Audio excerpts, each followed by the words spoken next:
Hello everyone, আসসালামু আলাইকুম। আজকে স্কুলে একটা বাচ্চার সাথে কথা হচ্ছিল, তো সে আমার সাথে শেয়ার করছিল যে আফটার স্কুল সে হর্স ক্লাবে যাবে।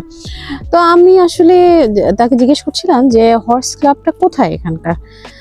তো সে একটা জায়গার নাম বললো, যে জায়গাটা আসলে আমি তেমন একটা চিনি না।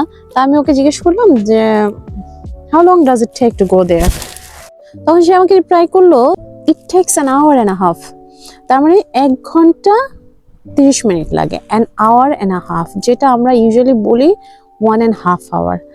নেটিভ ইংলিশ স্পিকাররা যখন সময় বলে, আর সময়টা ধরেন যদি 1.5 হয়, আই মিন 1+হাফ, এটা ঘন্টারও হতে পারে, দিনেরও হতে পারে, সপ্তাহ হতে পারে, এনিথিং, তখন তারা কিভাবে বলে? Let's learn this. ধরেন 1.5 আওয়ার, এটা কিভাবে বলবে? যেটা বললাম যে an hour and a half. যদি এমন হয় যে 1.5 দিন, তাহলে কিভাবে বলবে? আর ডে অ্যান্ড আ হাফ। তারপর ধরেন 1.5 সপ্তাহ, সেটা তারা কিভাবে বলবে? A week and a half. তারপর ধরেন বাচ্চার বয়স 1.5 বছর, সেটা কিভাবে বলা যায়? আ ইয়ার অ্যান্ড আ হাফ। তাহলে চলুন দেখে নিই যে এই টার্মগুলো আমরা কিভাবে সেন্টেন্সে ইউজ করতে পারি। লাইক ধরেন আপনি 1.5 ঘন্টা ধরে ওয়েট করছেন, এটা আপনি কিভাবে বলবেন? I waited for an hour and a half.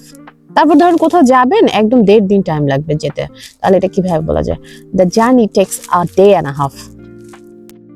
আসলে বইয়ে হয়তো আমরা পড়েছি যে 1.5 hour, 1.5 day, this are okay, there is no problem. But যখন আপনি নেটিভ কারোর সাথে কথা বলবেন, তারা আসলে বলে ঠিক আমি যেভাবে বললাম যে an hour and a half, a day and a half, a week and a half, a year and a half.